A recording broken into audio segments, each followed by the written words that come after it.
So, welcome back to another episode of Adventures in Time and Space, a Doctor Who podcast, where three Scottish guys watch all of Doctor Who from 1963 to present.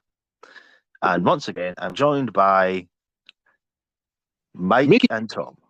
me. Hey, how's it going, guys? How we doing today? I'm good.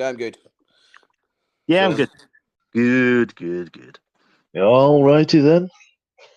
Excited. I'm actually quite excited for this one. Actually, it's been a long time since I watched this episode, so and we do have a lot to cover on it. So it's quite yeah. It's a good one, isn't it? So Yeah, it's good. It's a good introduction to the Daleks. oh yeah, definitely. So So, shall we crack on with the news then? yeah, let's crack on with the news. Would the owner of the blue box in private gallery 15 please report to the steward's office immediately? With the news, we actually have the 60th air dates announced now. We have the Star Beast coming on the 25th of November. Then we have Wild Blue Yonder on the 2nd of December. And The Giggle on the 9th of December. So we have... Yeah, that was way out. Yeah, a little bit, but I said around the 25th, didn't I? Well, yeah, that would have made more sense, wouldn't it? Yeah, it would have, yeah. But we Yeah, have that. It So, yeah. shortens the gap between the 60th and the Christmas specials. So Yes, at least we don't have to wait as long. yeah. Well, between the three episodes and then the Christmas one. Then we have to wait even longer between the Christmas one and the start of the next series. Yeah. They really don't do as good, do they? They don't like make it any closer. Well, I don't know. You might only have to wait like 3-4 months. Yeah, but that's still too long for who? It's better than like a year or so, though. Oh well, yeah, that's a fair point, yeah. But if the fact is, if you do get that little bit of itch for them, they have going to be releasing the DVD and Blu-ray of the 60th specials. The 3-disc release, which includes exclusive additional content, will be available for fans to own on Steelbook, Blu-ray and DVD from the 11th of December, with pre-orders available today. Yeah. Have you pre-ordered yours yet? Not yet. I need to get on and do that. So do. When I Yeah. get my Wi-Fi fixed. Yeah, I'm going to try and get round to pre-ordering one.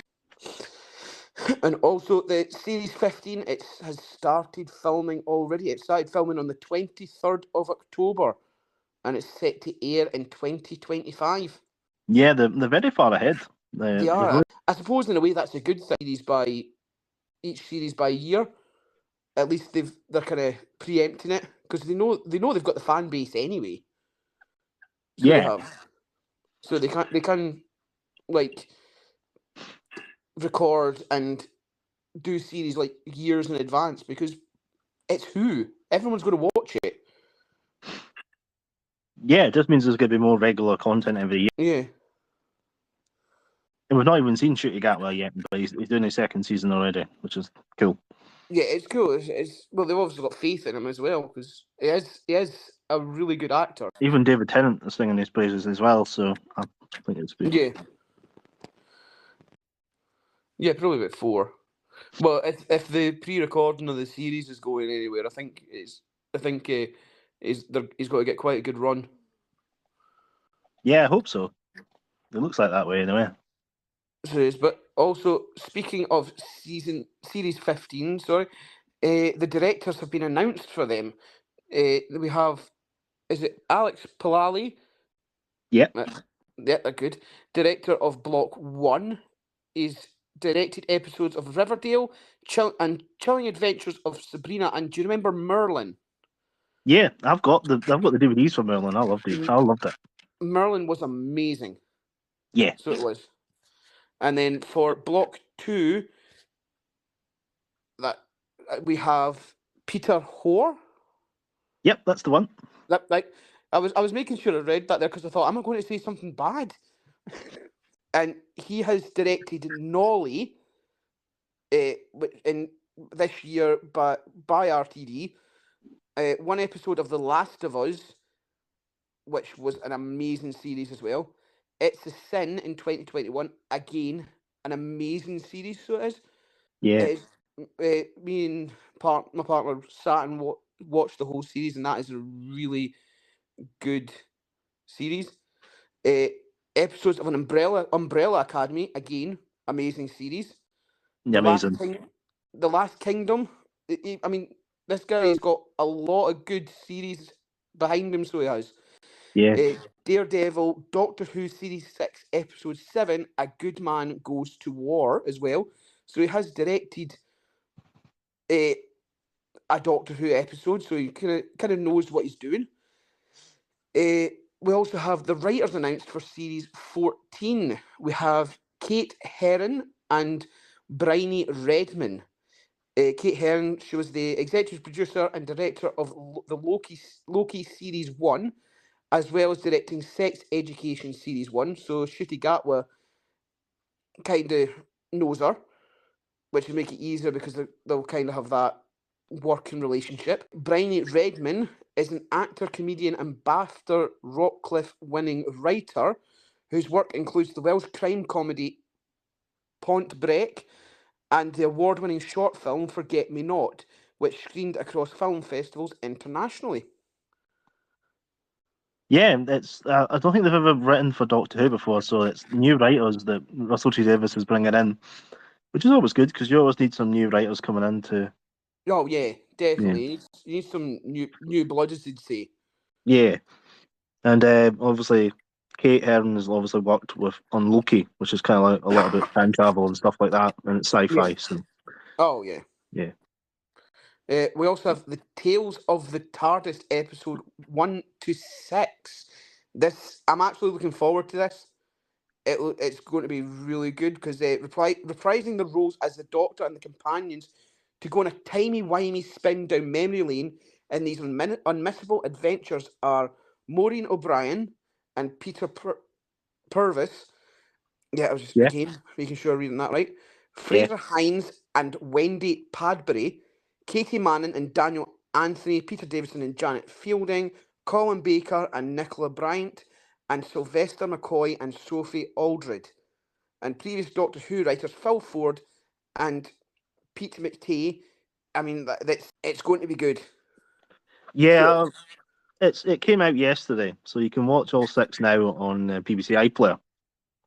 Yeah, okay, Unfortunately, if you're out with the UK, you can't watch it. Oh, that's unfortunate. Yeah, but for the UK fans, we get treated to that. I'm sure they'll release it internationally as well at some point. I think basically the decision was that because it was made from BBC license fee money, and there was no other source of money that was making it, then they decided basically it would just be for the BBC license fee people in the UK. Oh, yeah, which is fair enough, but it's kind of annoying for some of the people in America. And yeah, but I mean, you never know. You can maybe watch it at some point. Yeah, they can come and hold it to the UK and watch it just for that reason. Yeah, I was quite busy yesterday, but I watched the first episode with Peter Davison and Janet Fielding. Yes. The Fifth Doctor and Tegan, called Earthshock, and it's all right. Like the first 5 episodes are like new stuff, and the last 5 minutes are new stuff. It's just kind of like the bits in between that are just like the actual episodes from like the 80s and stuff like that. So so I kind of skipped through some of that because I kind of know what happens. Yeah. Well, yeah, I mean, yeah. But I think for like new fans coming in, it's probably a good thing. So yeah, it's a good thing just to get yourself kind of acquainted with the history of it. Yeah. But yeah, I think it's good that the Russells made this because I don't think it was going to happen unless he decided he was going to do it. So yeah, I'm quite thankful that they've done it anyway. So yeah, I mean, it's like you say, it's the 60th of Doctor Who. It's been 60 years since it started, and I think they need to do something like this, like release all this, like Doctor Who obviously related stuff, looking back at the original run of Doctors before Christopher Eccleston started up again with it, and just really kind of like pay homage to them, because without them, Doctor Who wouldn't have been the phenomenon that it is. Yeah, like over the 60 years, like Doctor Who's been building, and it's now getting to more like an international level. Yeah, Like it started doing that like through the revival, and then definitely through Matt Smith's years, it kind of yes. went more global. I just think so. So it's going to definitely get more bigger with Disney involved as well. Oh, definitely. It's going to go astronomical with Disney involved. Yeah. But you never know. Soon, at Disneyland, they'll have their own TARDIS and all that. Oh, could you imagine? But would that make the Doctor a Disney princess? Possibly. Possibly.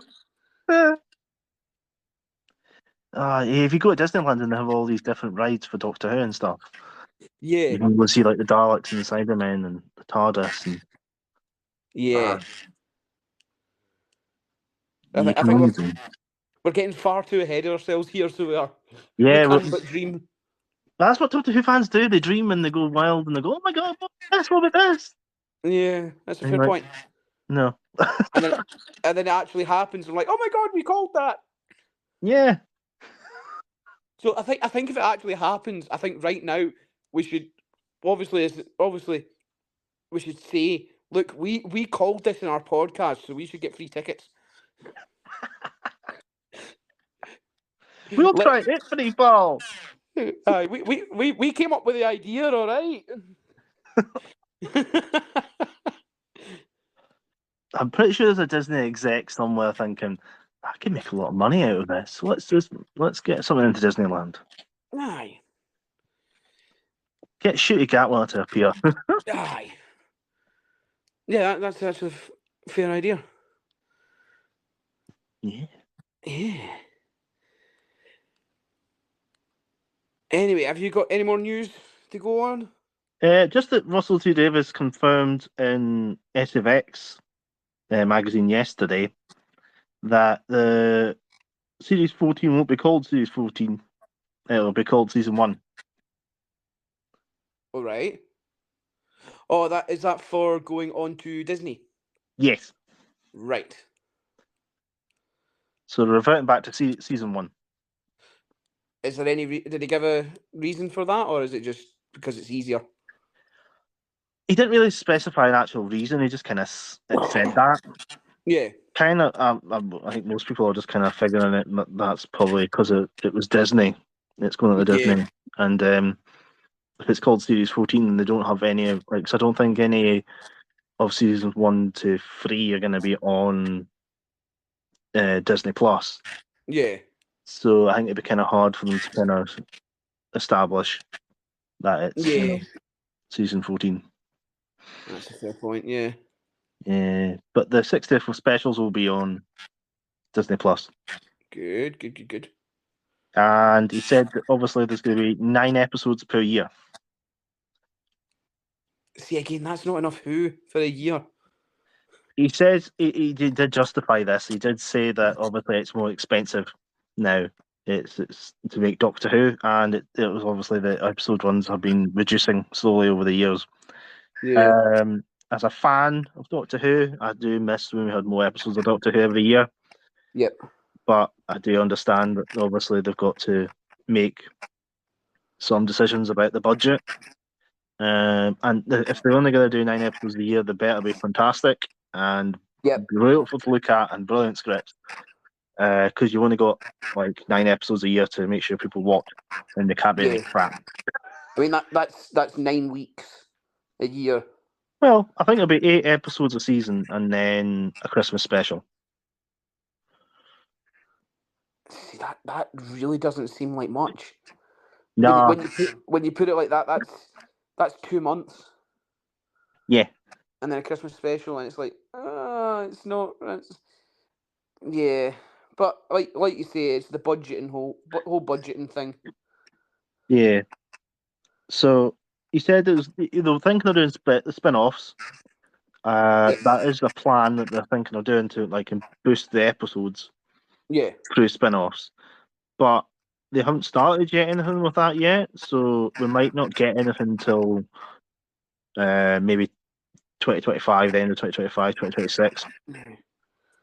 I think they should bring Torchwood back. Oh, definitely. Definitely. Season 4 was kind of crap, but hey-ho. Yeah, hi, but The first 3 seasons were brilliant. I think were. season 3 was absolutely amazing. Yes. Like those 5 episodes, they were brilliant. Oh yeah. But yeah, bring Torchwood back. Torchwood, definitely. And then maybe get some new spin-offs that that's not been made before. Like we were discussing about maybe one about Unit Yeah, because and that. they've been trying to do a Unit for years. I Yeah. think way back in the classic Who, they were thinking about doing a Unit spin-off, but it just never got off the ground.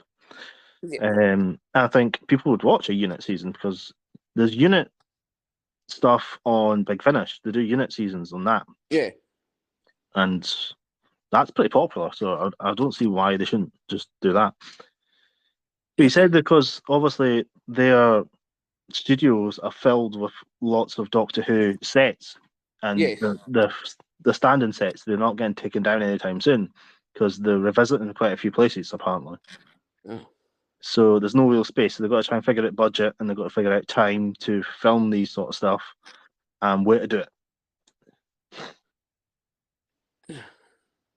But hopefully soon we'll hopefully we'll get more Doctor Who related stuff. But yeah, I think he's basically implying that he's trying to get the engine going. Yeah. Because it basically towards the end of Jodie's run, it was kind of fizzling out a little bit, and they were slowing down.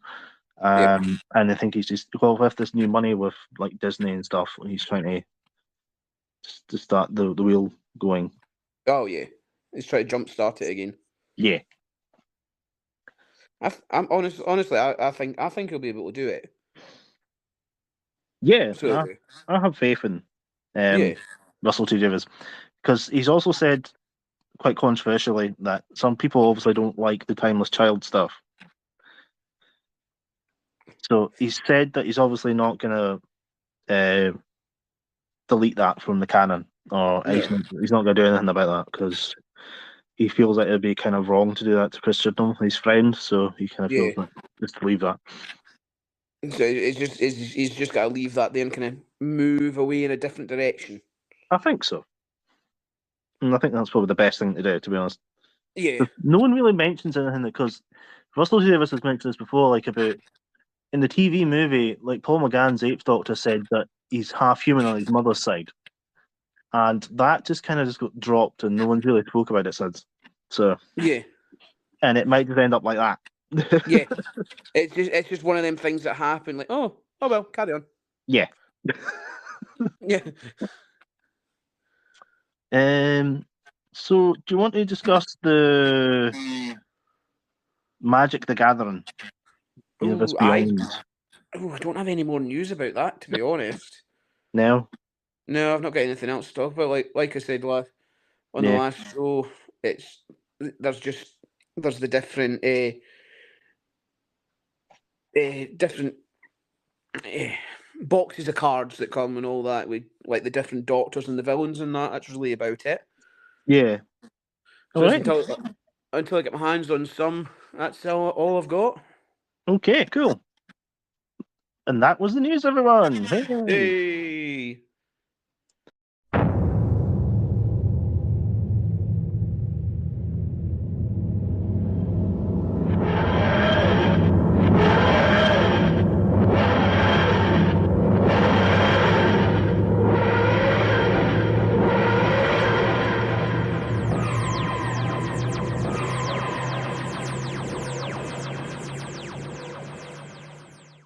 The trivia.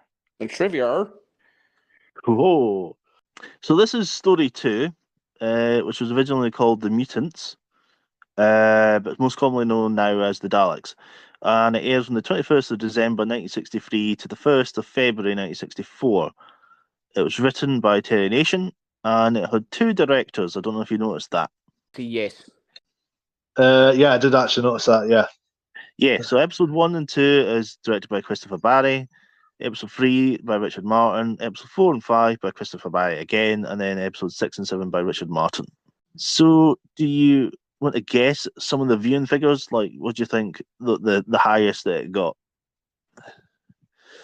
Because obviously there's 7 episodes, so I'm not going to get you to try and guess every single one. But what do you think the highest point of the viewing figures was in the millions? It was because for the last 4 episodes, like it wavered, didn't it? So it was like 5.5 million or something at one point, wasn't it? Ended like about 6.4, I think, Yeah. off the top of my memory. So I'll go for maybe 8.2 million. Do you think that is that the highest you're going for? Yeah. Okay. About 8 to 9 million. Oh, you're pretty close there. Oh. So it started off with the first episode about 6.9. Yeah. And then it rose to 8.9 by the 3rd episode. And then by the 4th episode, it went 9.9 million. Oh. And then it was by the 6th episode, it was 10.4 million. Jesus. And that was the same for the last episode as well. It was 10.4 million in February. Oh, wow. Jesus. So you can see, like as it went flying up there, by the Daleks, and that's how Doctor Who was saved by the Daleks. Yeah. So yeah, this is when it took off. Yeah, this is when Doctor Who kind of cemented itself in in the sci-fi genre. Yeah, definitely. Yeah, it was good on them for like coming up with that story. Like, so it's So the Doctor Who poll is always there, and out of the 29 First Doctor stories, where do you think this ranks amongst Doctor Who fans? Ooh. Well, with obviously 29 being the crappiest Doctor Who First Doctor story, and the first being the best of the First Doctor stories. I'm going to say due to the introduction of the Daleks, I'm going to say it's got to be sitting in the top 10. So I'm going to split the difference and say 5. Okay, we're going with 5. I'll go with number 6. So from 1998, the first Doctor Who poll was ranked number 1. Oh. In 2009 and 2014, in those Doctor Who polls, it was also rated number 1. Oh. Oh. This year, in 2023, it was rated number 5. Oh, Christ. Oh, well. At least I got one. You got 1. Yay. Yeah. So you're close, but not quite. Yeah. Not quite, no. So the movie out at the time when these episodes were released was Walt Disney's The Sword and the Stone about King Arthur. That's an amazing movie. Oh, Christ. Do you remember that animated film? Yeah, I like that film, to be fair. I haven't watched it in years, but I still do like the film. That's a timeless classic right there. It is definite classic there. Yeah, it's quite good. It was really popular at the time. Obviously, music was still the Beatles, I Want to Hold Your Hand, until the 11th of January. Hold your hand. Yeah. What was that, Tom? Yes, I know that song. Okay. Right, okay. And then by the 11th of January, where we had the Dave Clark 5, Glad All Over, which we've never heard of. Nope, don't know that one. Yeah, and then by the 25th of January, it was The Searchers, Needles and Pins. Again, don't know that one either. Needles and Pins. No. Okay. Nope. Right. Okay. So some of the events around about the time of the air on these episodes was the day before a couple of days before the first episode.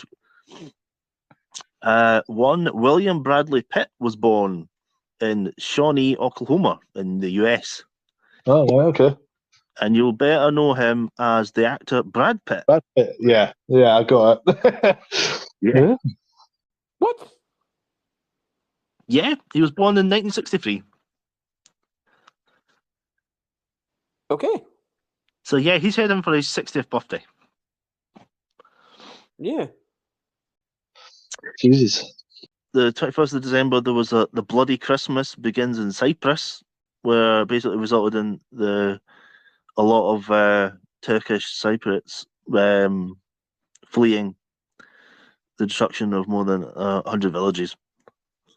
All right, Christ, Jesus, Oh, wow. Ooh. Jesus. That's not a very Merry Christmas, is it? No, it's not really. Not good. Not good. Caroline O'Hearn was born on the 24th of December, and I don't know if you've ever seen the royal family. Oh, yeah. Yeah. Well, back in the day when it first came out, yeah. Amazing. Again, really good series, that. Yeah, well, she played Denise. Oh, really? Yeah, she was the Yeah. co-writer of it as Right. well. Right. So she was born on Christmas Eve that year, 1963. Yep. The Beatles hit "I Want to Hold Your Hand" and "I Saw Her Standing There" were released in the United States, marking the beginning of the Beatlemania on an international level. Yeah, they went kind of mental after that. On January the 7th, Nicolas Cage is born. The legend that he is. Yeah. And then January the 11th, United States Surgeon General Luther Terry reports that smoking may be hazardous to one's health. Yeah.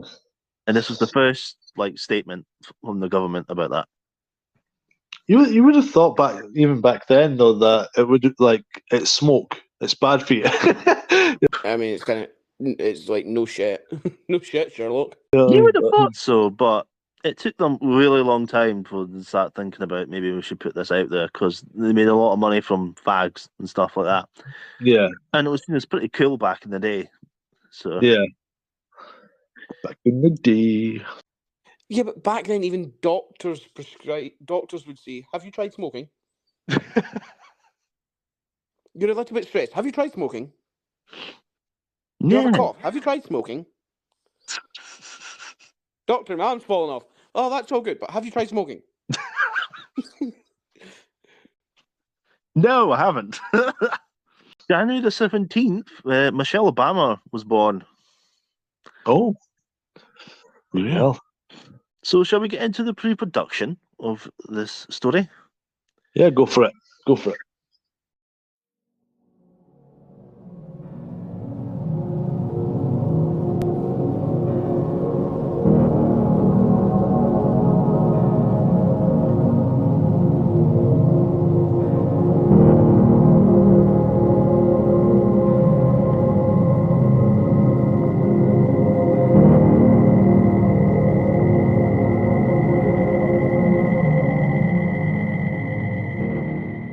Nation wrote this story, and he was basically influenced by World War II and the Nazis, because he remembered it from his childhood.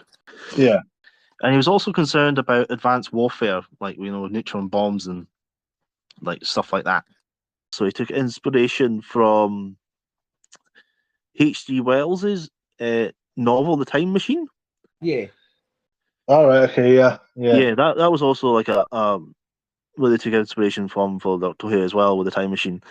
But Nation took it for obviously when the guy goes into the future. There's the two different races in the future. There's the Eloi, which is kind of like the Thals, like the kind of peace-loving people, and then there's like the Morlocks who live underground and stuff like that, and they kind of took that as like the Daleks. Yes. Yeah. I don't know if you've ever seen that film. Yes, Time I have. Machine. It's amazing. I really like that film. Oh, did you see the 2002 one with Guy Pearce? I've seen both. Oh, you seen the 60s one? Yep. I haven't seen the 60s one, but The 60s one is again practical effects, but it's still the same as like Doctor Who in the 60s and all that, it tells the story amazingly. So it does. Yeah. So and it's really, the 60s version is really worth a watch. All right. I'll try and find it then somewhere. Nation's basic outline kind of didn't really change apart from the ending. And the original ending was basically that the Thals were blamed for starting the Neutron War 2,000 years earlier for the story. But Yeah. after the battle in the Dalek city, peace talks were held to see how both races could live in peace. And the Doctor discovered that neither the Daleks or the Thals had started the war, but a third party from outer space. And at this point, once he explained this to them, the spaceships would land on Skaro, and it would be this third party. And they would regret their ancestors' actions and would want to help the Thals and the Daleks live and make amends and stuff like that. Yeah. But Verity kind of felt this was kind of too lovey-dovey, and she didn't really like it, so they had to edit the ending. Yes, because they can't have the Daleks backing down because somebody else has told them, "You're being very naughty. Stop it." Yeah. So, Terry Nation wrote a script today and then handed them in well ahead of schedule, and then took the money and ran. Fair enough. As you do.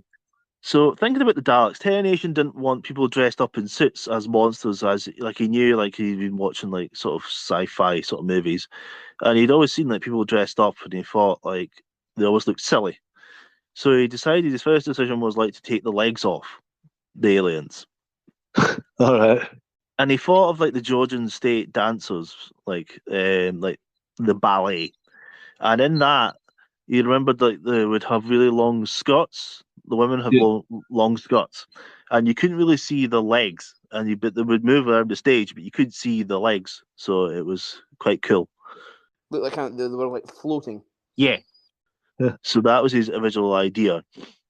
Donald Wilson, the head of drama serials, which was Verity Lambert's superior, he called Verity and David Whittaker, the script editor, into his office, and he said that it was one of the worst things he'd ever read, and he didn't want them to do this story.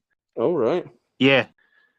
But Verity obviously explained that this was the only story that they had at the time, so they had to do it because nothing else was available. So that's basically why it got made in the first place. Fair enough. So basically, it was tough shit. Basically, yeah. The thing is, though, right? If it's the worst thing he's ever read, why was he wrong? Because it became one of the most at that time, most successful of the episodes at that time. Yeah. So, boy, was he wrong. He has to check out his taste.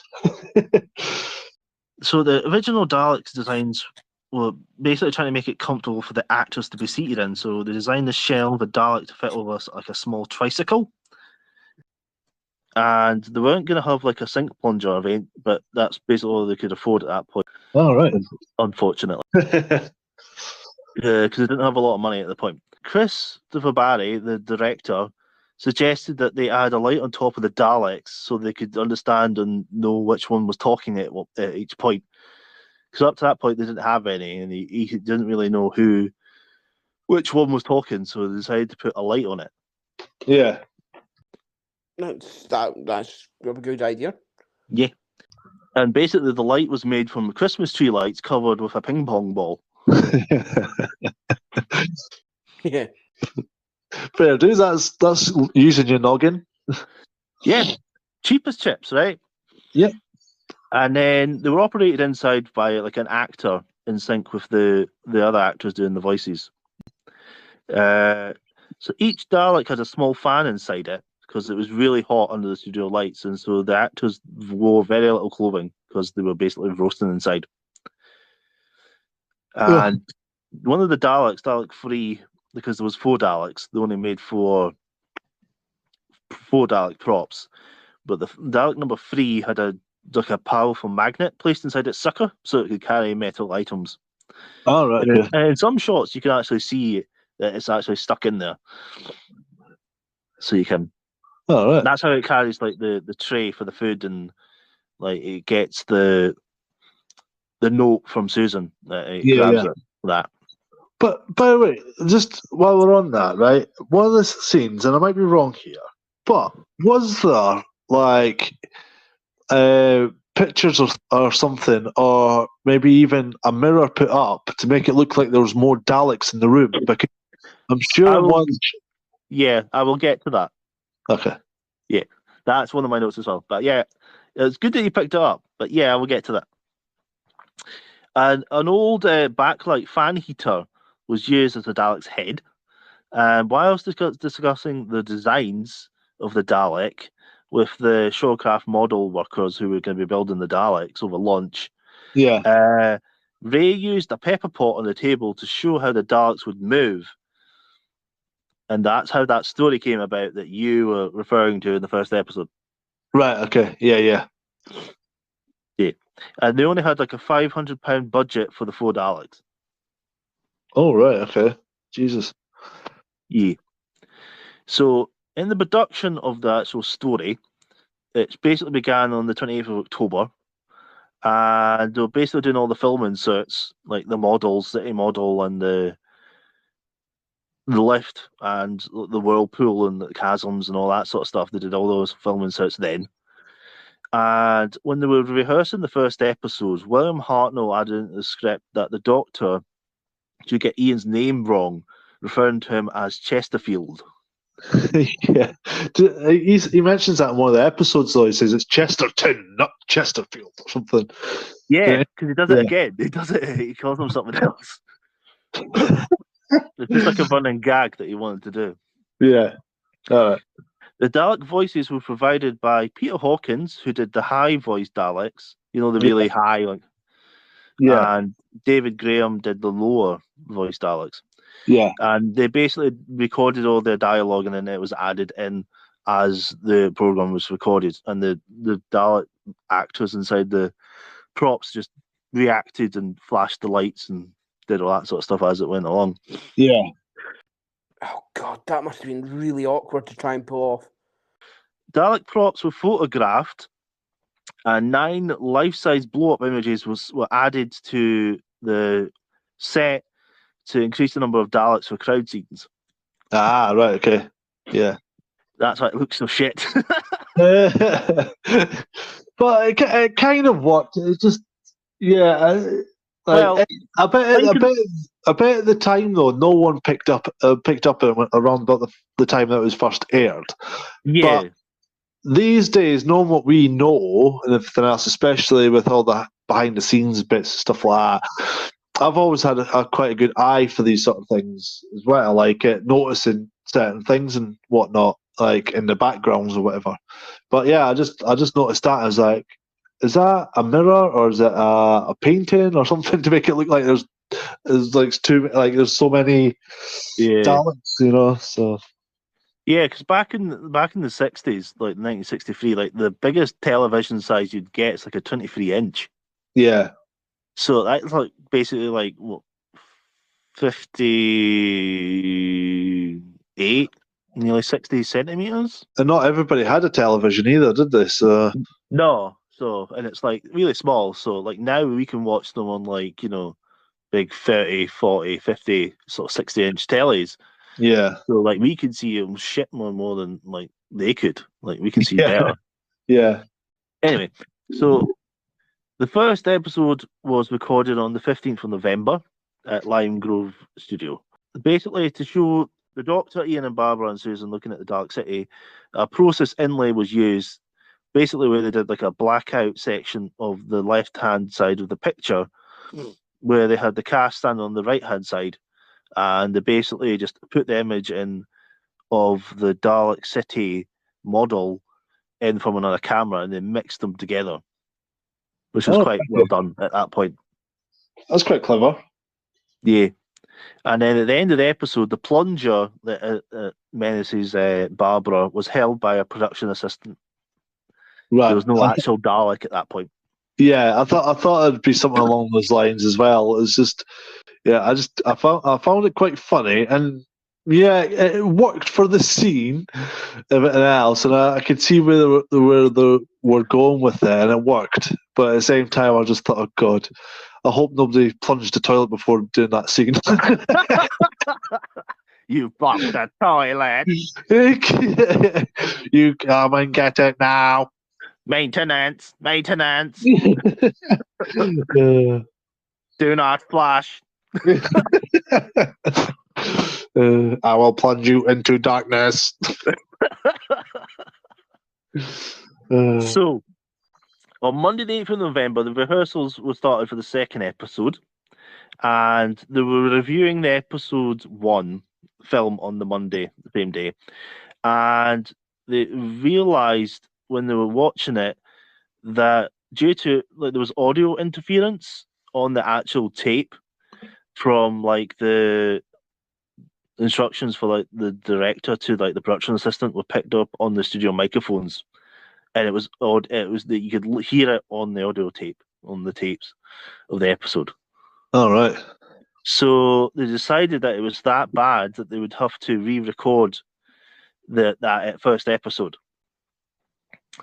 But they realised that they already started the production of the second episode, so they had to push it back a bit further. So that was a bit of a piss take, but hey ho. I can imagine. Yeah, just a little bit. Yeah, so the bit at the beginning of the second episode where Barbara's getting attacked by a plunger, that's basically from the original unaired recording. Right. They didn't really want to edit it because I've researched this, that every edit cost the team in the region of £60 towards the cost of a replacement tape. Oh, Christ. And today, that would be over £1,500. Fuck.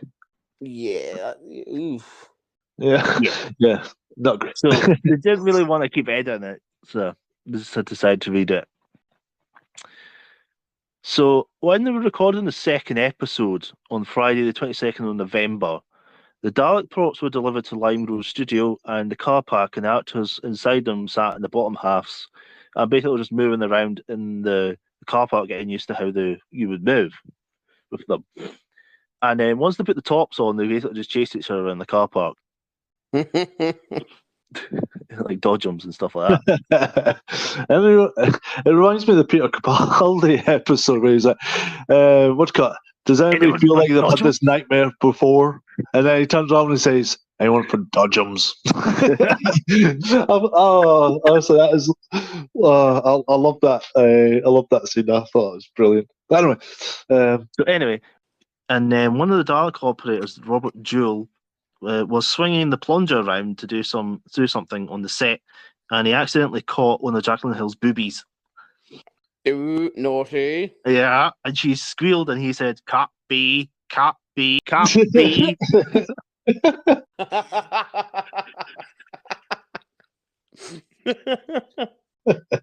He saw the chance and he took it. Booby, boobies. Yeah, dear. And then obviously news came through that night about the JFK getting shot, and then eventually he was announced that he was dead. So it kind of ruined the happy mood that they had at that point. Yeah. And then obviously the next day, the first episode aired. Bloody hell. Yeah. So on Monday the 25th of November, after the second episode was recorded, Dalek props were turned to Showcraft for modifications, and basically they changed the wheels on the bottom of the Daleks to swiveling casters rather than just normal balls, because then that basically allowed them to turn on the spot. Right. And also William Hartnell cut his finger on the edge of the metal band around one of the Dalek props. So these edges were now protected by tape. They recorded the third episode on the 29th of November. And you know at the end where there's that wee bit of a Dalek that appears out underneath the cloak? Yeah. That was done by basically just having a stagehand and like a joke shop Gorilla Glove covered in Vaseline. Oh, right, okay. On the 6th of December, they did the first episode remount. Friday the 13th of December, they did episode 4, The Ambush. And after this, Michael Summerton, one of the Dalek operators, dropped out. He said he didn't want to do it anymore, so they had to replace him by the following Friday, Friday the 20th of December for episode 5, and he was replaced by Peter Murphy as another Dalek operator. So Friday the 3rd of January, they basically recorded episode 6, and after the airing of episode 3 on the following day, Sidney had to admit to Verity that he knew nothing about Doctor Who and that she was pretty much right, and so did Donald Wilson. And they basically decided just to leave her alone to do her job, basically, because they didn't want any bug-eyed monsters, but she knew what she was talking about. And then Friday the 10th of January was the recording of the final episode. And Terry Nation got the rights to the Daleks. I don't know if you know that.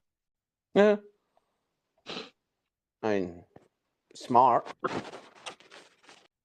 All right. How did he manage to get the rights to them then? I don't know. It must have been something in his contract with his agent. They must have wrangled that somehow. It made him a very rich man. So if they ever want to do the Daleks again, like we would need to go through him. Right. I'm guessing that's passed on to his kids now, though. Yeah, it's on in his estate. Well, at least they're not doing what he who must not be named is doing. Yeah, exactly. You know. And then, obviously, with the success of this story, Terry Nation was asked to come back and write another script for Doctor Who, which was The Keys of Madness, which was in the first season as well. Right. And then, obviously, later, once they realised how good the Daleks were, he was asked to come back and write another Dalek story. So, yeah, and then, obviously, Verity Lambert arranged to put 2 Dalek props in storage in case they were ever need to be used again, which they were. And that would save money in future. Yeah. Okay, and that's the end of production. Nice. Oh. To be fair, like, it's got a lot of interesting history behind it, especially like this episode as well. Like, you know what I mean? So, like, at the end of the day, especially if one of your favourite villains is the Daleks, at least like it covers quite a lot of how they did the episodes and things like that as well. You know what I mean? So I found it quite interesting to be fair. So yeah, but especially the toilet plunger one. I just found that hilarious. I know I keep banging on, but I just find it absolutely hilarious how they did that. We'll actually learn in future episodes what those what those plungers actually do in future episodes, don't we? So yeah, it's mostly in this one just for like, you know, holding stuff and touching door sensors and manipulating stuff, but like these consoles and stuff. But in the New Who, they kind of do a lot more with it, which is a lot better. yeah. Well, I think they were struggling for ideas with it, weren't they? So, and I think it wasn't until later episodes. I think it was. I don't think I think it was later on in the classic Who when they covered it.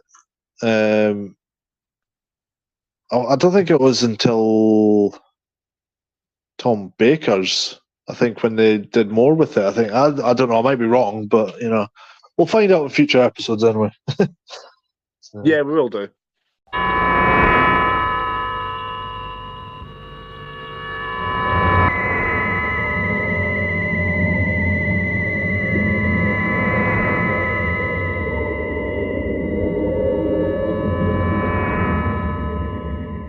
So, The Dead Planet, which is the introduction to the oldest constant enemy, the Daleks. To be fair, like the Daleks as a kid, I don't know about yourself, Stephen, but as a kid, used to terrify me. You know, I think they terrified a lot of kids back in the day. You know, but they still got that creep factor as well. Like even in the modern day era. With the Daleks and everything else, has still got that creep factor. You know what I mean? So we see the Doctor and his companions exploring this new world. It turns out to be a dead planet due to a nuclear weapon of some sort. I just found it was funny, like, you know, when they get at the TARDIS and Susan's like having a look around and she finds this pretty little flower. And the Doctor's like, yeah, like, whatever. And then Ian's like, oh, this looks great. Yeah. And then Barbara screams and he's like, oh, shit. And he just crushes it into her. He's like, Barbara's more important than you, Hen. And a flower. That's someone I want to bone. I need to look macho. Yeah, it's all everything's all hunky dory for a whole 2 seconds. But I don't get it. Like, if the whole planet's dead, what the hell's a plant doing growing? Like, when there's so much radiation. You know what I mean? I have no idea, mate. It's just I don't know. Like, it just seems to me like when they were like writing it or filming it or whatever, it just seems to me that they were like, right, Susan needs to be doing something. What's she going to be doing? Well, she's a female. Females like flowers. So if we put a flower there, then essentially she'll get drawn to the flower. They'll all be talking about the flower, and then bang, something happens, and then all shit hits the fan. That's what it felt like to me. I don't know, like, I don't know, like that bit could have been done a little bit better. Like, I don't know, like, I don't know, like I thought the doctor would be more doctorish and going, right, well, I'll get a soil sample, or I'll see why this like what's happened here. You know what I mean? Like, or like at least Ian as well, like him doing something like I don't know, like I don't know. Yeah, it just seems very weird that a plant would be growing in a planet that's overrun with radiation. You know? Yeah, So, doesn't but make any sense. as they're exploring this new world, Susan is convinced that someone has touched her, and she kind of freaks out. Which, to be fair, it was funny because when I was watching it, I had to turn it down because, by Christ, that lassie can scream. You know? As soon as she started screaming, I was like, nope, turn it down. You know, I had to watch some of it late last night, and obviously the wee man's asleep, and I was afraid that scream was going to wake him up. She freaks out, but nobody's like, well, Barbara says that she believes her, but I don't think she did, to be fair. I think always they just wanted to tell her what she wanted to hear, sort of thing, you know, like Barbara. I mean, but I don't think anybody believed her. Oh, No. did you notice the food machine? Food machine? Yeah, the one that serves them like wee square meals. Oh yeah, I do remember that actually. Yeah. Like to my recollection, that's never appeared again, has it? Like, I don't think it's so. I think that's the one and only thing that's like essentially appeared. Like the only time it's ever appeared, should I say? You know what I mean? But yeah, I did find that quite interesting. That it's just like they should bring that back. To be fair, because it's quite good. That's quite yeah. And he's like, why can I taste this and then this and then this? And it's like, you're seriously nicking that off Charlie and the Chocolate Factory, aren't you? That's the chewing gum, the meal in a chewing gum. When was Charlie and the Chocolate Factory actually written? Roald Dahl wrote it. Oh, actually, 1964 it was written. Right. Yeah, so Charlie and the Chocolate Factory stole the whole idea from Doctor Who. Quite possibly. Yeah. It's fine. Doctor Who's nicked many ideas from other people. That's actually a fair point, yes. Yeah, don't worry. It was suggested by the director, yeah, Christopher Barry. right. They wanted to show how they would like eat food and stuff like that. Which I thought was quite interesting. It's good. They should bring it back. Like, yeah, but I've always wondered that as well because you never you had to really see them eat. As even when in the episode with with David Tennant's doctor and the werewolf, they're all sitting at a table, but none of them are eating. I don't think any of them are eating. yeah. And like even the doctor's just like chatting away, and then he's like leaning over, he's addressing everyone, and then they're not eating, and then the bald guy comes in from nowhere, and then shit hits the fan. But yeah, they should bring it back because I think people like unless you watch the classic Who, like especially this episode here, like. I don't know. Maybe it's just so trivial. Nobody's ever thought, oh wow, how are they eating? You know, where do they eat? You know, the only time I think, well, especially with the new Who, I've seen them eat is after a regeneration. It's usually only after regeneration that you see them eating, and then the rest of the time it's like they don't eat. Neither do the companions. Most of the time, because Matt Smith's Doctor has fish fingers and custard, and all that. It's all this weird combination of stuff. Yeah, I think because we've got such a small amount of time, we don't have loads of episodes to watch them eat. Later on, the Doctor is desperate to explore the city that they see in the distance and that, and him and Ian get into it a little bit, arguing over it and everything else, and the Doctor's like, no, I'll go on my own sort of thing, and he's like, absolutely not, you're the only one that can pilot the TARDIS, you're not going anywhere sort of thing. The Doctor, the sly little devil that he is, he dismembers the what was it, the link, the fluid link of the TARDIS, so he could get his own way. So I found that quite funny, to be fair. I was like, you sly little git, you. Oh, this has never happened before. It's leaking mercury. It's empty. The only place we have it is down in that city that I wanted to go to in the first place. Yeah. I found that quite funny, and he was like, you could see as like Ian kind of walked away, and like you could see the Doctor just like smiling away at himself. He's like, haha, I get my own way sort of thing, you know.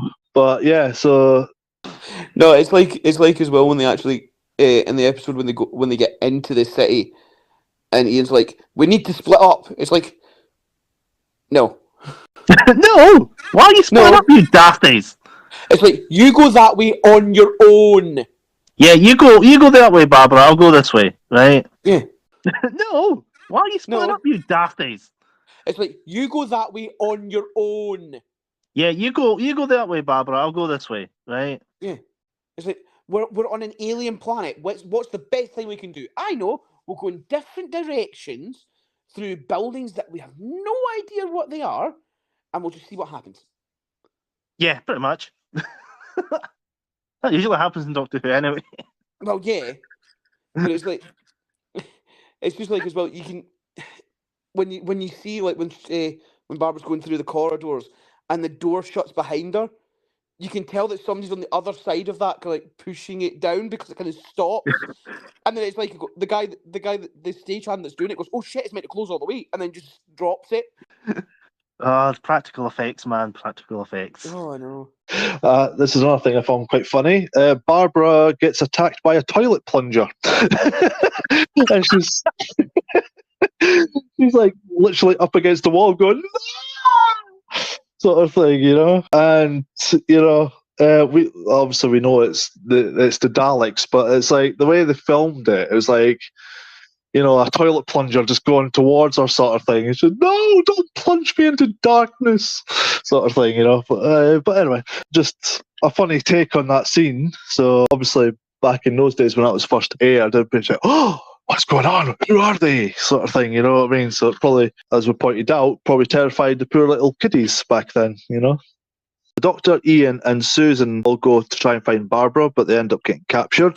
It is kind of funny the fact that, like I say, he did all that just to get to the site, and then he goes only when they find out that when they're in the room and they've got that machine there, and then he goes, oh, look at the radiation, oh no. Obviously, they didn't check the radiation meter again before they left the TARDIS, so that kind of made they showed that they got radiation sickness. Yep. And then by the time they realise it, right, the Doctor's like, right, fine, Ian, you can stay and go and find Barbara, and then me and Susan will go back to the TARDIS, and we'll just leave you. How about that? He's like, no. And then he turns around and goes, it wasn't even broken, by the way. We'll just leave you here. Yeah. On this planet that you have no idea about, that I have no idea about. We'll just leave you here. Yeah. Or you can come with us and we can just leave Barbara here. That's even worse. It's like, I need to get out of this situation, so you can either come with me or you can stay. Yeah. And then, like, Ian's like, nah, I've got your fluid link, pal. Yeah, I've got this. The thing that you said was broken, but isn't broken. It's like, honestly, man. You could literally see his companions wanting to swing for him. Yeah, because Ian's not chuffed. No. Oh, he was not. Like, he's like, seriously, I mean, honestly, I understand it's like alien technology and all that, but have a look at it, man. If there's nothing leaking out of it, it's fine. He said it was leaking mercury. You know what mercury looks like. You're a science teacher. Well, supposedly. Well, supposedly, yeah. But he's Yeah. taking some man that he's only just met word on this thing because it's a part of his ship that he. It's like, come on. Yeah. Oh, But man. But I did like when the Daleks were introduced. Oh, when I the liked camera it. pulls back. Yeah, when it just pulls back and like there's like the most iconic villain of Doctor Who ever, and the first introduction to them, Yeah. and just that slow pull back, and you get.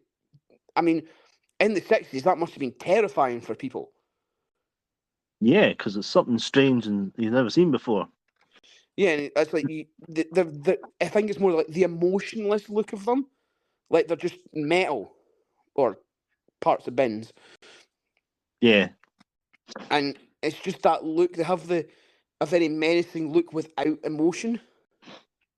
Yeah, because there's no eyes or face or anything like that. So Yeah, and I think that's what made people uneasy with them when they first seen them on TV because they couldn't read them because of I keep saying it, because of the lack of facial features for emotion. yeah. But what are your thoughts on it? I love the Daleks. Like I think they're like they're the first massive villain of Doctor Who. And so like when I grew up I watched like the Dalek movies Yeah, with Peter Cushing. And this first Doctor Who story with the Daleks is the basis for the first Dalek movie with Peter Cushing. yeah, And they put it onto the big screen in the colour, and they had colour Daleks and stuff like that. So I watched the movie before I seen this, yeah, and I seen the movies and the second Dalek movie as well, which is based on the second Dalek story. And I think the pan back from when they come out and they see all the Daleks. I think Susan screams a bit too much. yes. You know, that's you're not a human companion. You're meant to be an alien. So why are you screaming so much? It's like the Doctor's already seen these aliens, Yeah. so you must have already seen them. Well, I don't know if they've seen them. I think this is maybe the first time he's met the Daleks. I think. Well, they've heard of them. They know they're there. In a way. Yeah, I don't know. But Well, she's travelling the TARDIS before, so she must have. I don't know how many aliens she's seen at this point, but yeah. I think the camera pullback was really well done, especially in was. such a tiny studio. It Yes. was really well done. And I think. And Ian, the little hero that he is, he tries to run off and gets jelly-legged. No, but the thing is, why is he running from an alien species that he has no idea about, that is literally a living weapon? I mean, they're literally telling him to stand still or they will fire. Forgot about this scene, to be fair. When I first, it was many moons ago, many years ago, when I actually watched this episode, and I saw, when they shot at him, I thought, oh, freaking hell, I don't remember him getting killed off. Because every time we saw the Daleks, they're always killing, and it was quite refreshing to see. I know it was the first time back then to see the Daleks, but actually not killing them, they just basically jelly-legged him. He lost. He couldn't. He had no mobility in his legs, sort of thing. You know what I mean? So, and they had to go and cart him off into the cell. But then you see that the Doctor and Barbara end up getting seriously ill from the radiation as well. And the Daleks are wanting one of them to go and get the medicine, the radiation medicine that was found in the jungle. Yeah. Oh, did you catch that? The Doctor, William Hartnell, makes a bit of a mistake when he says about the anti-radiation drugs. anti-radiation gloves. Drugs. Yes. I mean, the staple for everyone's outfit. Like, Barbara's fucked. Like, she's out of it. Yeah, The she's doctor's gone. Yeah, she's gone. And then the doctor is absolutely knackered as well. Ian's like, I can't feel my legs, but I'll still bloody do it, like. Yeah. And then Susan's the only one that's like capable, like, to walk about and do it. Yeah. But he's still like, no, I'll do it, pal. Right? I'm the man. Like, fuck's It was sake, like- can you just give it a moment? I'm the man. I can do this. I'm British man. And like, Stiff upper lip and all that. yes. Does Ian know where these anti-radiation drugs are? Was it not Susan that took it into the bloody TARDIS in the first place? Yeah, I think so. That's what I'm saying. Susan had them in the TARDIS. Yeah. Ian didn't. No.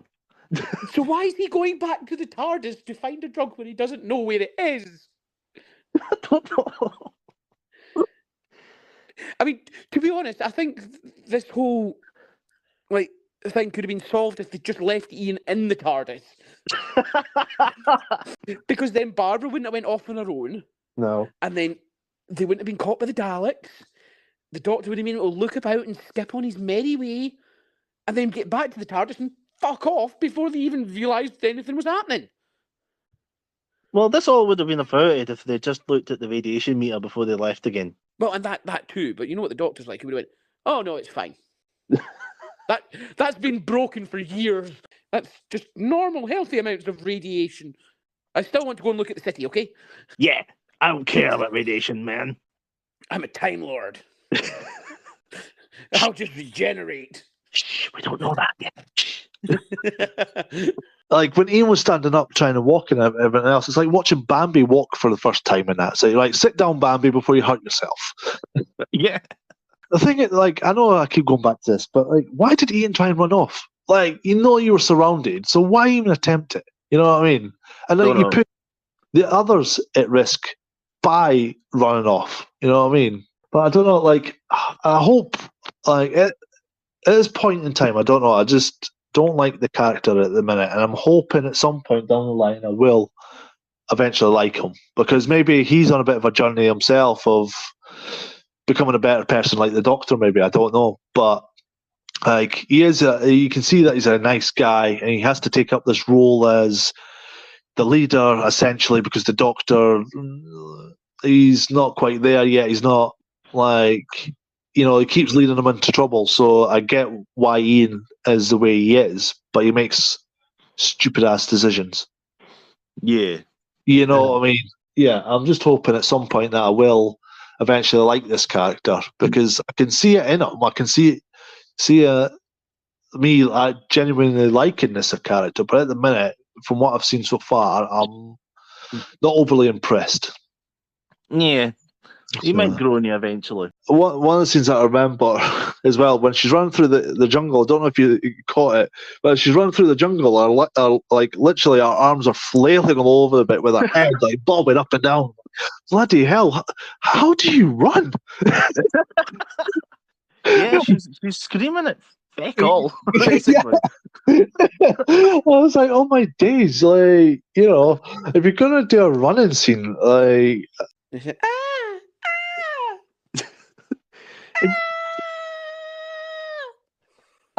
Yep, Susan's screaming again. Oh man, and you see that they did that well, just the moving background and she's just standing on the spot with her arm Yep. flailing everywhere. It's literally like you could imagine a puppet doing it. like I don't know, like we weren't there when it was filmed. There'll probably be contributing factors to like even the director told her to, I don't know, over exaggerate. I don't know, like, but I just found it funny that just what it reminded me of. It reminded me of Woody of the Toy Story. You know when he runs. Yeah. Exactly. That's what it reminded me of. I was like, oh my days. All right, calm down, Woody. Yeah. So anyway, she comes across one of the inhabitants, the planet, the Thals. I can't. Do you remember what his name was? I can't remember what his name was now. Aladdin. Aladdin, yeah, that's the one. So she comes across him, and he's all charming and that. But I noticed in her eyes, she's like, "Oh, he's a bit of all Aye. that." She went all gooey eyed over him, didn't she? So she's like, "Oh yes, I trust you." When he said, "Do you trust me?" I said, "Oh yes, I trust you. I do trust you." You could be a serial killer because you look nice. Yeah. Well, look at Ted Bundy. He was considered a good-looking guy. Yeah, most serial killers were good looking. Yeah, so they're not what everybody would expect a serial killer to look like, but hey, he ended up giving her an extra box of medication as well for her, which was quite nice of him. It's the way that she meets him. Is just kind of standing there, like very overlordy. Like, I tried to talk to you. I touched you.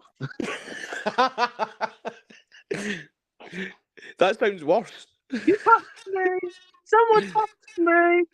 Someone touch me.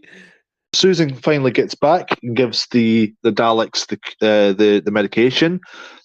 She was also surprised that the Daleks let her keep the extra box, which I don't know why she didn't just hide it, just in case, because the Daleks could have went, "Nope, you're not having that."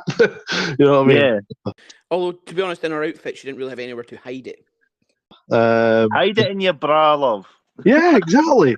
Hide it. So she must have said, "Look, here's the medicine, but I've also got an extra one. Why didn't you just hide it? That's what I would have done. But Hide it like Jack Harkness. Yeah. Hide it. Where'd you get that from? You really don't want to know. And we really don't. This is the 60s we're talking about. I think that would be too much for the delicate eyes of the viewers. Well. But yeah, so she returns to the cell with the medication to her surprise, and the doctor and company start feeling a lot better once they've taken the medication. Basically, Susan's describing the Thals and everything else, and telling her what she thinks they're like and all the rest of it, and he's dead nice and everything else, and basically he's good looking. Yeah, basically, yeah, he's a good-looking guy. I might marry him. I'm going to find out his last name and write it down somewhere. Susan Thal something or other. But yeah, she's obviously, she doesn't know that. I don't think she knows anyway. She was being recorded. The Daleks suddenly appear, saying that they want to help the Thals and everything else. As well, so Susan comes to an agreement with what's his name, Dal something. What is it? Who? The guy that she met, the Thal that she met. What was his name again? Aladon. That's the one. They came up with an agreement of basically she'll sign her name if everything's all right and all the rest of it, and that they're not trying to trick her, try to trick them or whatever. But then she ends up writing it, and then she signs it to say that everything's going to be okay. They're not trying to lure you into a trap. But then, obviously, the Daleks, I think, already know this. So Susan's writing that message to the Thals. Yeah. Right, with the Daleks. How the hell do the Daleks have paper and a pen? That is a genuinely good point. That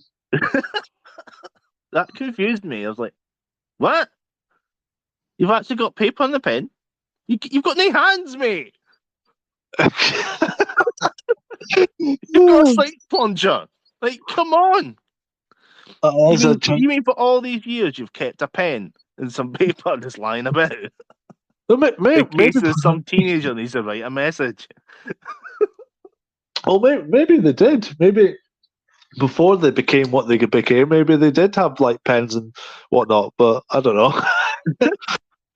It's something to think about, I suppose. Do you think they've got a store cupboard with all these things that they might need just in case? No, just a wee store cupboard full of pens, paper, and Yeah. paper clips and all Stationery that. cupboard. Yeah, might have one just hanging a bit there somewhere. Yeah, in their city designed for them. Yeah, you never know. In about No. 500 years, we might have a little girl needs to write a letter. Yeah. I mean, you never know. They might have thought that at some point they would have needed somebody. Yeah, But you would have thought that as advanced as the Daleks are, they would have used something else other than pen and paper. yeah, But the pen and paper was the paper was very solid. yeah. So it didn't act like paper. Especially when she was like when she handed the paper. She didn't exactly hand it to them, she more placed it on the sucker. Yeah, You can see at the point when that magnet when it actually magnetizes and it actually sticks to it. yeah. So because she kind of jumps when it does it. If anybody out there has any theories or anything, please let us know on our socials. But yeah, I don't know. That's a genuinely good point, actually. I don't know. But yeah, oh my days. So anyway, the Thals get the message and that, and a few of them go to the city to meet up with the Dalek. Like the Doctor, Ian, Barbara, and Susan all hatch a plan to try and escape, and basically knock off the camera. They finally they're able to escape and everything else, and by using the cloak that Aladan, whatever his name is. Aladon. Aladon, that's the one. Aladon gave to her, and as the Dalek came through, they used the cloak that stopped the Dalek. But I quite liked use of that cloak, like when they stopped the Dalek. Yeah, I kind of liked how they did that. and they all worked together as a team, which I thought was really well done. Yes, that Ian didn't actually try and claim all the glory for it. No, thank God. But I love the expression between Ian and the Doctor. Like when look at they open up the Dalek and they're like, "Holy shit, what is that?" Yeah. You know what I mean? You can see the guy inside just kind of hide. We're not going to skip over the fact that a Dalek can be defeated by a lump of mud and a cloak. Well, I think the cloak was more to sever it from the power source. Well, I mean, yes, but then when they take the cloak away, the Dalek is still not connected. Yeah, I know. I think they kind of skipped over that fact that the Dalek, as soon as it makes contact with the floor, Yeah, that happens. yeah. I don't know. They should have used something else to pull it out instead of the cloak. That makes no sense. Well, yeah. But But again, like you said, it's just the fact that when they open the Dalek, when they take the head off the Dalek armor, because that's what it is, it's armor. The guy's shoulders are just there, and you can see him kind of moving, trying to get out of the shot. So you can, but then you can also see Ian looking down at the guy very awkwardly as he's doing this. yeah, it's like, don't you move, man. It's like, ruin the shot. It's like, stay still. And then they very awkwardly use the cloak to pick up the Dalek, but you can also tell that he's trying to avoid smothering the guy inside it. So he is. What happened? I smothered him to death with a cloak. And but then they just kind of discard the Dalek on the floor at that point. Yeah. And the Dalek's just there. And Ian's like, I'm going to get in this. Yeah, gross. Yeah. Yeah, right. But then when he comes out later on, he's clean. I'm just like, how? Yeah. If the Daleks are basically biologically bonded to their armor, how is it not all gooey and slimy in there? Yeah. I don't know. It's the 60s. Let's not think about it too much. It goes to show that if you use your head, you can achieve anything, sort of thing. You know what I mean? Like, and even like, I don't know if it was meant or not in these sort of episodes or whatever. Like, but it's what I picked up on anyway. If I'm just talking out my arse, I don't know. But what I picked up on is the fact that, like, you know, you can use your head, and it's just as powerful as using a weapon, sort of thing. If you know how to use it, and I think that's maybe the message that we're trying to get across, maybe, because even in these episodes, like, except from Ian and his stone throwing abilities and that, he never even used a weapon. You know what I mean? So, but maybe that was the message we were trying to get across back then. I don't know, but but I do quite like that. So it's continuity, if anything, up until the War Doctor. But, so you could, like, I think you're supposed to use your imagination on what the creature would look like, but we now know from the modern era what the creature looked like. You know what I mean? So Ian becomes a Dalek to help them escape. So they walk down the corridor with Ian and the Dalek, trying to act like a Dalek, and he figures out the controls somehow. I have no idea how, but okay. It's like he's going, I don't know how to work this. There's a lot of buttons and all that in here. Yeah. And then in the next scene, he's like, oh, this is great, scooting about like he's on a Segway. Yeah. It's like, how did you just figure that out in like a couple of minutes? Like, geez. It's like, how long are them corridors? They eventually do end up escaping anyway, and Ian agrees to go back to warn the Thals that it's a trap, basically. We have to do something for these people that are wearing weird clothes. Yeah. It's like they came out of like a 60s musical or something. Yeah, like it looks like Flash Gordon. Yeah.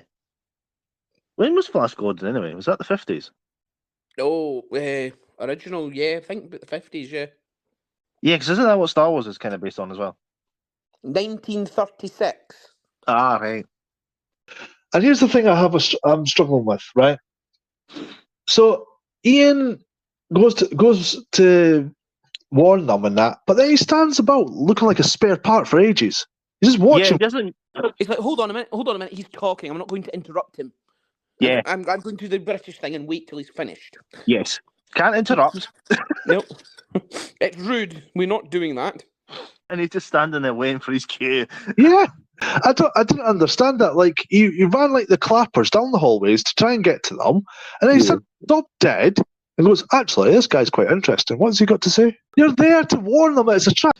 Yeah, he just watched. Shouted at the last minute. Did his best to say Admiral Akbar. It's a trap! Oh, he's dead. Oh, that's not good. And then by that point, it's too late.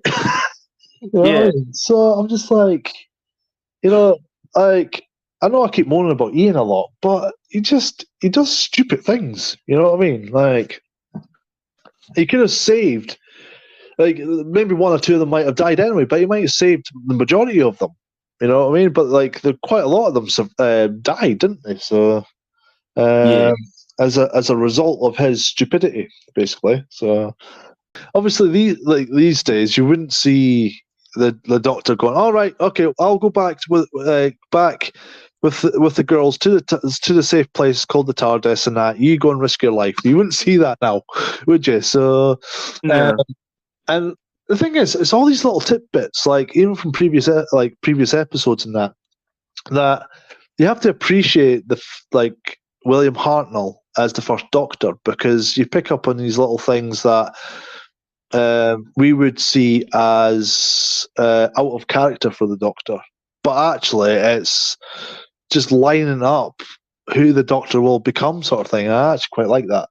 You know what I mean? Like, yeah, because basically in most of the stories, and especially this one, it's like the companions are like his conscience, and that they're telling him like, this is the good thing you should be doing. Yeah, and he's learning from them. Like, this is what maybe I should be doing, this sort of thing.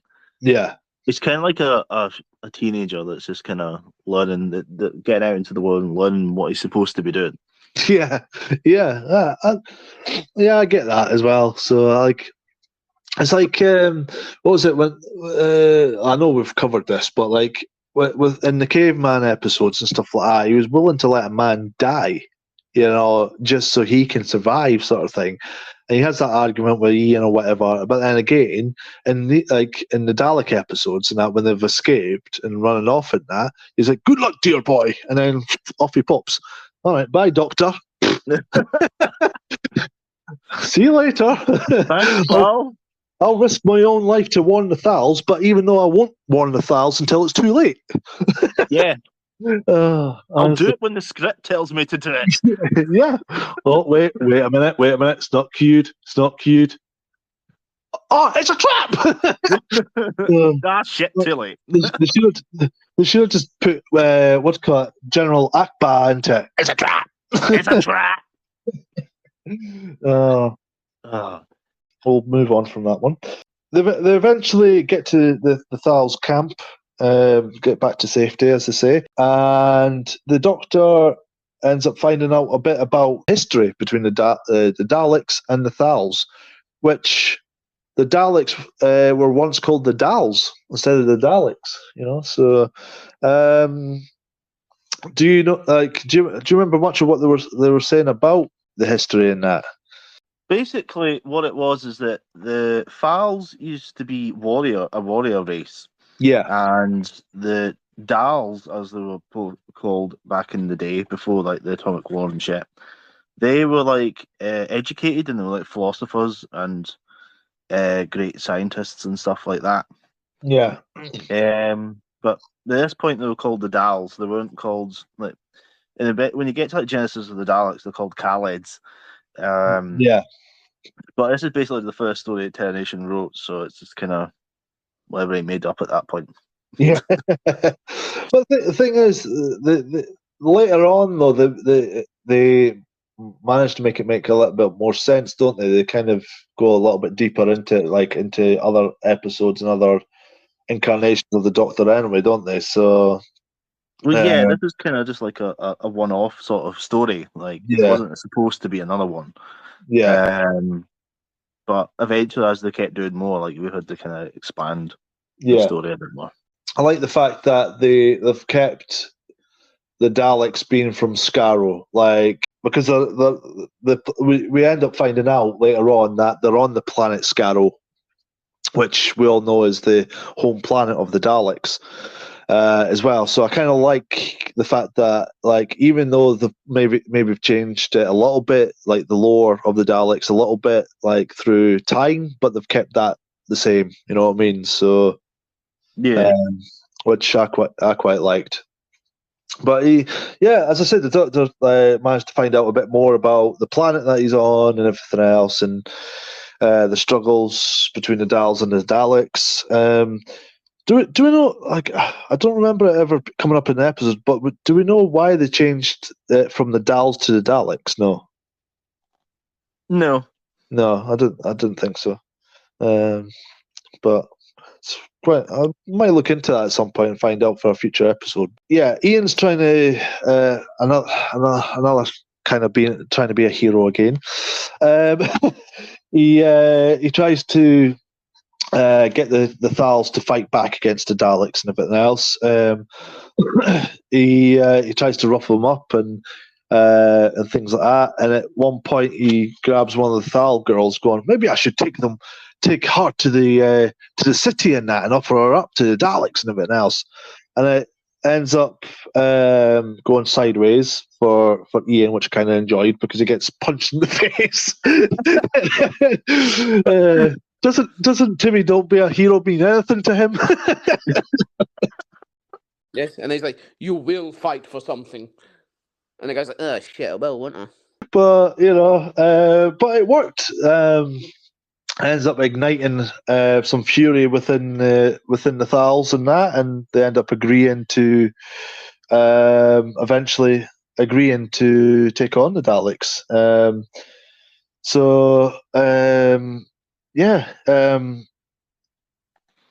But sorry, I've just missed a bit out there. It turns out that Ian had the link fluid taken off him as well by the Daleks as well, which was a bit of a blow for them because they were hoping to leave, but they needed to stay.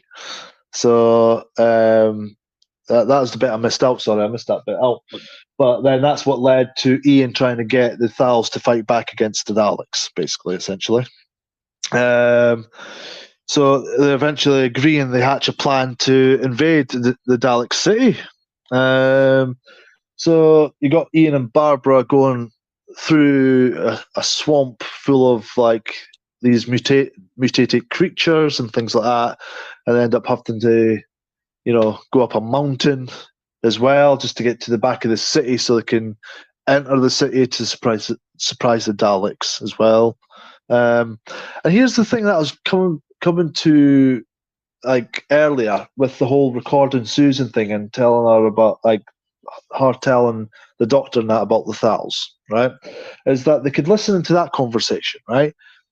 But they couldn't hear what the plan they were hatching when the Daleks were watching them in the jungle. Yeah, I don't know if that's to do with the distance between the city and the jungle. I don't know if they've got any recording stuff out there. Yeah, maybe. I don't know. It's just like it would have been nice to like I don't know, maybe suspend disbelief or just maybe even just go, all right, okay, well I'll just chalk that up to being distance, like you say. But I just that kind of makes sense. That kind of does make sense. Well, at this point in time, the Daleks can't leave the city. Yeah, that's where they get their energy from to move around. Yeah, that's a good point. Yeah, I'll leave that there then. I'll go with your theory on that one, with the fact that it's distance and that they don't have any audio equipment up there, so we'll go with that. The Daleks attempt to use the medication, the radiation medication, but then the Daleks start to slowly die from it. They become ill. The Dalek, and he's there going round in circles, going, "Help me! Help me! Help me!" I think he's had a bit too much to drink. You're just a bit. Help me! Help me! Help me! Can't get home. Help! Which way is the door? The room is spinning. So am I. What started first? Was it the room or was it me? But then the other Daleks that are, I'm guessing higher up, are like the Daleks on level 2. They are, something is happening to them after taking the drug. It's spreading. They took some drugs. And they're just like, well, we'll just not take it anymore. So they kind of realize actually we're immune, and that then basically they actually need the radiation in order to survive. I don't know how they didn't work that out, at the fact that they hadn't died. Yeah, I don't know. The Doctor and Susan, along with some of the Thals and that, try to block the video and communications as well. The Daleks, the Daleks end up finding out what they're trying to do, and basically the Doctor and Susan ends up getting captured and taken to the control room. When the Doctor and Susan's in the control room, they end up getting told about the plan as well. Ian leads a crew through the swamp and up through the mountains, and eventually come across these tunnels, some sort of argument or whatever, and then they end up getting barricaded in because there's like a big massive rock fall and everything else, and the only way they can basically get out is actually continuing on towards the city, and then they end up having to go down this bloody abyss tied to a rope that Ian ties as well, and that goes sideways very fast, and one of the Thals ends up sacrificing himself to save the others as well. So, but what was that Thal's name that sacrificed himself? Do you remember, Stephen? Antidus, I think it was. Yeah. Yes. Antidus. Oh, yeah, it was. Yeah. So, yeah. Oh, yeah. So, yeah, he sacrifices himself, which means the rest of them could survive. Which, he needs to get a memorial up or something at the end of this. Yeah, so Ian and the whole crew end up making it into the city. Aladdin and a group of Thals try to save the Doctor, and they end up coming across Ian and his mob, basically. And the Doctor, and they lead them back to the control room. They end up destroying, like, basically all the equipment and that is going to be used to raise up the radiation as well. So they end up disabling all the electricity within the power source within the Dalek city as well, which the Daleks couldn't move about, they couldn't do anything, and then they just started to die, basically, essentially. But then the Daleks were begging the Doctor for mercy, begging you for mercy. Anyway, mercy. I thought she was begging me for birdseed. But yeah, birdseed, birdseed,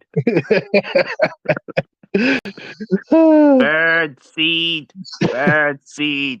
Twoo. That's an owl, not anyway.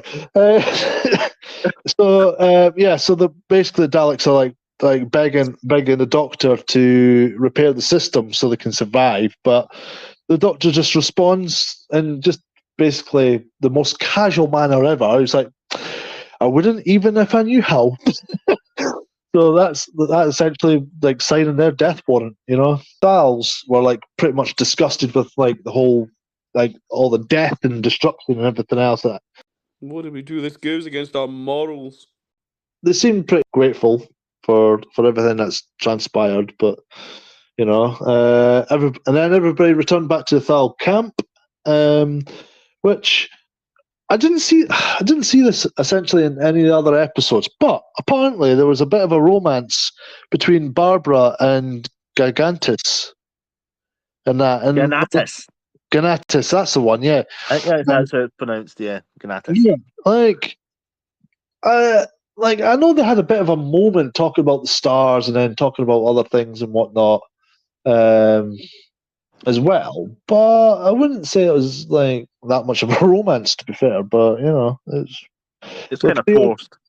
Yeah, like I don't know. It was just very weird because they didn't really establish it that well. If that's what they were going for when they were writing, they could have written it a bit better. You know what I mean? But I didn't like. I don't know if you maybe saw differently. But I didn't see, like, except from that little moment they had about talking about, like, as I said, the stars and that. I don't think they had that much of a moment to say they had a romance. You know. I don't think they spend that much time together, to be honest. Yeah, it was very. Yeah, it seemed like, as you said before, very forced and very, I don't know, weird.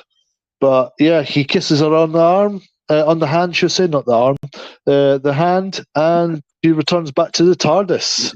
Everything's looking rosy for like a whole of 2 seconds before the TARDIS console explodes, and all like the Doctor, Barbara, Ian, and Susan all hit the deck. Basically, that's essentially the end of the episode, which I'm excited for the next episode. But yeah, there was a lot to cover in that one. But yeah, I think because it was a 7-parter as well, it was like so much going on as well and so much to cover. But I think that was, like, in my point of view, it was a good episode as well. So that's a good way to introduce the Daleks. Yeah, it's a good way. It's a good first story for them. It's sort of smaller scale, and it kind of just focuses on their beliefs and whatnot. So yeah, because it's quickly, well, it's not quickly established, but it's established in one of the episodes. I think it's Ian that might points it out to them that they hate the Thals because they're different, and that's the whole sort of law for them, because the Daleks don't like anything that's different to what they are. You know what I mean? Yeah. So it was good. Well, the Doctor, being the Doctor, decides that he wants to leave Ian to go and find Barbara, and he wants to go back with Susan. And Ian's like, "No, not happening, mate. Yeah. I've got your fluid link, pal. I found that quite funny as well. Like, but I don't think I have anything else to say about it. Do you, Stephen? Not really, no. No, I think we've pretty much covered that. So yeah, Okay, so we have a sort of a 5-star rating system for our stories and how we rate them. And each sort of rating has like a quote from Doctor Who. So a 1-star would be Don't like it. and it basically means you never want to watch it again. You don't want to recommend it to anyone. It was boring as hell, and you never want to watch it again because it's crap. A 2-star would be and it's not good, but it's not terrible either. It's just not really worth watching, so you probably wouldn't watch it. But it's not really that bad.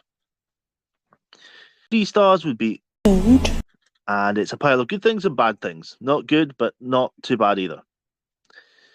4 stars would be Brilliant. I would watch it again. It's very, very good. Went above my expectations. I loved it, and I would definitely recommend it to my friends. 5 stars would be Fantastic. I would watch it again straight away, and it's one you would go to watch first, and it's in the top tier of like your Doctor Who episodes, and you'll just don't want it to end. And that's the rating system. cool. Alrighty then. Do you want to go first then, Stephen? Alrighty then. My rating would be it is 4 stars. It is Brilliant. and I think it's a fantastic introduction to the Doctor's longest enemy. The first 5 episodes are really, really good. They build up to the revealing of the Daleks and showing the strain on the TARDIS team of the Doctor, Susan, Ian, and Barbara. They have a lot of sort of infighting and sort of squabbling and trying to figure out how they're going to get out of this problem that they're in. Ian always tries to convince the Doctor to do the right thing, and I think it's always about the Doctor learning lessons about life and how to be a good person. I really do love these episodes so much. I think it's a really great Dalek story, the first one, and I think the designs were really well realised at this point, really right from the beginning, and they're basically kind of the same for the next 60 odd years. And I think this is a really good reason why the Daleks were so massive at the time. It kind of slows down after like midway through. Could maybe have cut like maybe one of the episodes to make it like a 6-parter. It might have sped it up a little bit. But overall, I think it's a great little adventure with a fantastic piece of history, and I would always go back to watch it. And I think it's a great part of the building of the TARDIS team and building their relationship in the first sort of 13 episodes of the first 3 stories. I think it's great. Cool. So I'm going to probably get a bit of hate from this, but I'm actually going to go with. I did like the episode. I did genuinely like it, and I think it is a great opener for the Daleks, especially since the oldest enemy of the Doctor and everything else. But the reason being, it's just I don't know. It's like. But some of the bits to the story, like as you say, like halfway through, it did slow down a bit, which I didn't like myself. But also, there was at times Ian did genuinely annoy me. Sometimes I know I keep banging on about it, but he did sometimes annoy me at times as well. And it kind of took me away from the story sometimes, and then I was just like, all right, okay.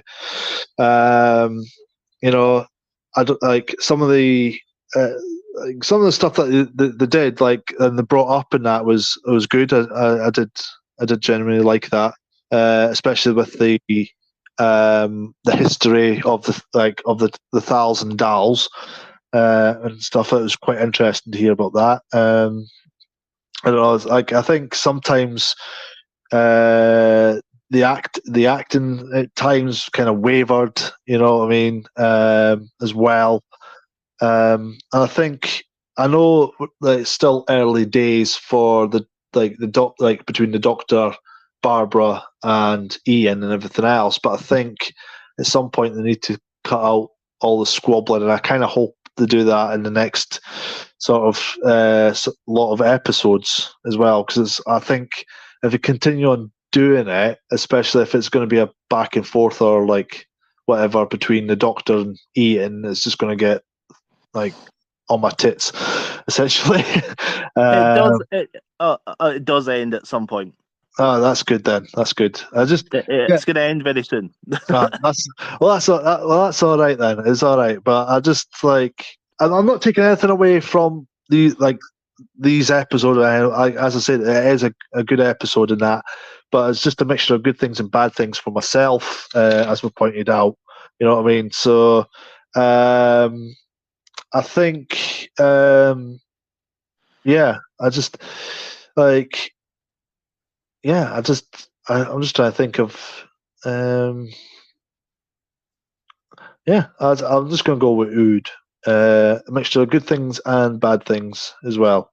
So, but it's still, as I said, it's still a good opener of everything else as well. So, yeah. Ood. Yeah, that is very ood. But hey ho, yeah. I'd give it 4 stars. Fantastic! I would watch it again, so I would, because I did enjoy the story.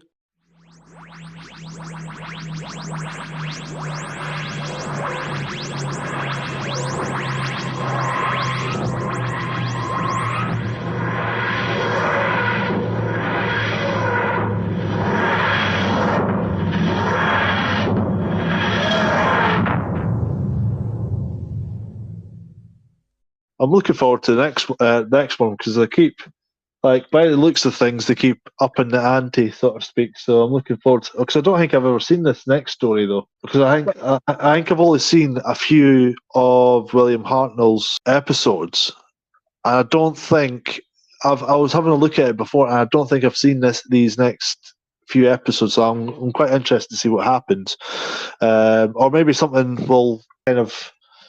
I might remind me. I don't know, but when I was looking at the